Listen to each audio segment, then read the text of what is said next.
diperlukan oleh semua jenis perusahaan, baik itu jasa, dagang, dan manufaktur. Maka perusahaan terbuka tidak bisa menjual sahamnya apabila belum dilakukan audit. Bahkan hasil auditan itu muncul opini, itu unqualified opinion, baru dia bisa menjual sahamnya. Oke, dalam kesempatan ini kita akan menyampaikan bersama mahasiswa saya tercinta, menyampaikan salah satu materi dari tahapan-tahapan audit, konsep materialitas resiko, fraud, kemudian intern, kemudian juga mengenai pengujian substantif dan pengujian pengendalian. Oke, kita akan belajar mengenai audit. Insya Allah akan menjadi auditor yang independen sebagai penyelamat bangsa dan negara. Terima kasih, sampai ketemu di materi selanjutnya. Assalamualaikum warahmatullahi wabarakatuh. Halo, Assalamualaikum warahmatullahi wabarakatuh. Nama saya Ani Nur Safaah, Prodi S1 Akuntansi Fakultas Ekonomi Universitas Islam Sultan Agung Semarang. Di sini saya akan menjelaskan materi mengenai manajemen letter. Apa sih itu manajemen letter? Manajemen letter merupakan suatu surat yang dibuat oleh kantor akuntan publik ditujukan kepada manajemen perusahaan yang diperiksa laporan keuangannya. Isinya memberitahukan tentang kelemahan dari pengendalian intern perusahaan yang ditemukan selama pelaksanaan pemeriksaan disertai dengan saran-saran perbaikan dari KAP.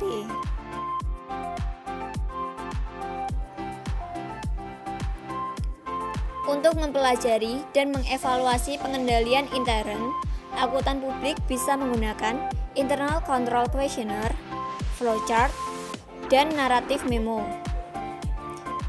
Namun, hal tersebut harus dibuktikan lebih lanjut dengan menggunakan Compliance Test atau disebut dengan tes ketaatan.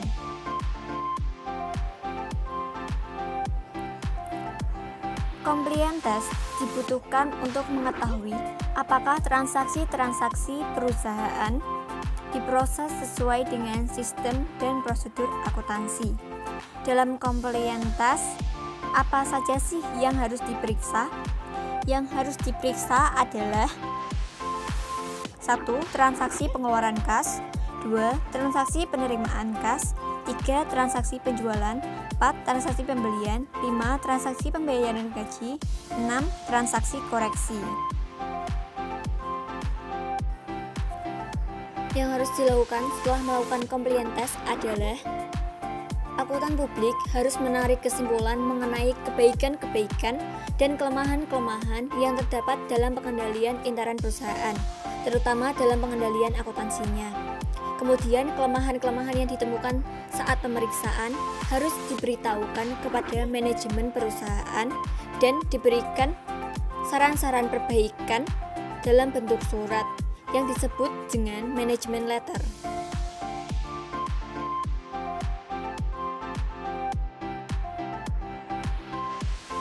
Hal-hal yang harus diperhatikan untuk membuat manajemen letter yang baik. Yang pertama, manajemen letter harus tepat waktu. Yang kedua, manajemen letter harus berisi saran-saran yang bermanfaat dan bisa diterapkan. Yang ketiga, komentar dan saran-saran dalam manajemen letter tidak boleh merupakan suatu yang surprise. Yang keempat, manajemen letter harus ditulis dengan menggunakan bahasa yang baik, halus, dan tidak menyinggung perasaan orang lain. Yang kelima, kelemahan dan saran yang diberikan bisa diurutkan berdasarkan urutan-urutan pos neraca dan laba rugi atau menurut hal-hal yang paling penting yang memerlukan perhatian khusus dari manajemen. Yang keenam, saran-saran yang diberikan harus sesuai dengan kondisi bisnis perusahaan dan harus menunjukkan kemauan baik untuk membantu mengembangkan usaha perusahaan. Yang ketujuh, pada bagian akhir manajemen letter, jangan lupa untuk mengucapkan terima kasih kepada manajemen dan seluruh staf perusahaan atas segala bantuan dan kerjasama yang diberikan mereka. Manfaat manajemen letter bagi klien. Yang pertama, dapat mengetahui kelemahan-kelemahan yang terdapat dalam pengendalian intern perusahaannya. Yang kedua, dalam mengambil tindakan-tindakan perbaikan untuk mengatasi kelemahan-kelemahan tersebut. berdasarkan saran-saran yang diberikan dalam manajemen letter sehingga bisa mengurangi kemungkinan terjadinya kesalahan. Bagi kantor akuntan publik, yang pertama, menjadikan nama kantor KAP menjadi bertambah baik karena di samping laporan pemeriksaan akuntan juga memberikan manajemen letter yang sangat bermanfaat bagi perusahaan. Kedua, jika manajemen perusahaan puas, tentunya akan menyarankan kepada teman-teman bisnisnya untuk memakai jasa KAP tersebut. Jika teman-teman bisnis tersebut tertarik, tentunya akan menambah jumlah klien KAP. Bagi staf KAP, yang pertama, jika klien kantor akuntan publik bertambah, tentunya kesejahteraan pegawai dapat lebih ditingkatkan. Yang kedua, mendapatkan banyak kesempatan untuk mempelajari pengendalian intern di berbagai macam jenis perusahaan. Yang ketiga, mendapatkan kesempatan untuk mempelajari bagaimana membuat manajemen letter yang baik. Tugas dan tanggung jawab anggota tim audit dalam membuat manajemen letter.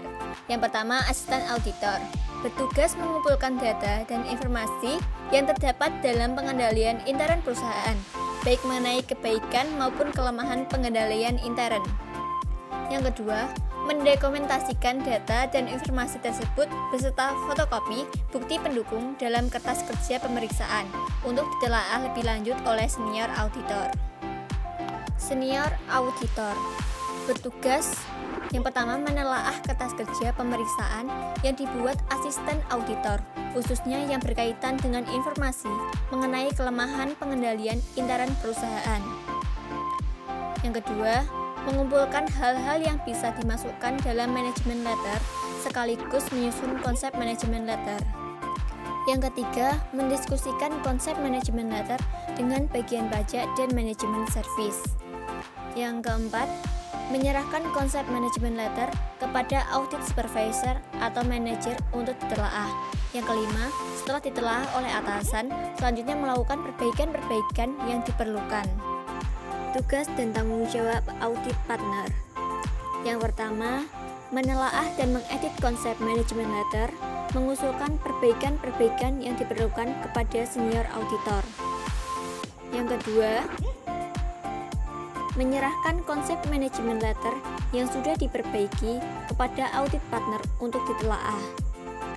Yang ketiga, setelah ditelaah audit partner dan diperbaiki, jika ada saran perbaikan dari audit partner, maka mendiskusikan konsep manajemen letter tersebut dengan manajemen perusahaan. Yang keempat, melaporkan kepada audit partner mengenai hasil diskusi dengan manajemen perusahaan dan meminta persetujuan audit partner jika ada saran perubahan dari manajemen perusahaan. Yang kelima, memerintahkan konsep terakhir manajemen letter untuk difinansialisasi. Yang terakhir, tugas dan tanggung jawab audit partner.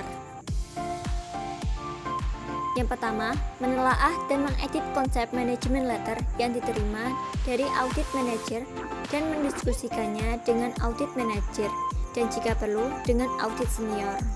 Yang kedua, mengembalikan konsep tersebut berikut saran-saran perbaikan jika ada kepada unit manager.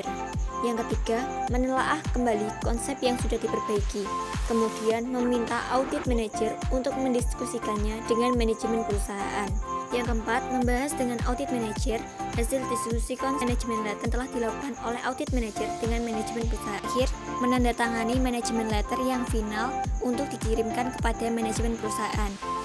Demikianlah materi mengenai audit manajemen letter yang dapat saya sampaikan. Semoga penjelasan saya dapat bermanfaat bagi kita semua. Dan apabila saya ada kesalahan dalam menjelaskan, saya mohon maaf. Terima kasih. Wassalamualaikum warahmatullahi wabarakatuh.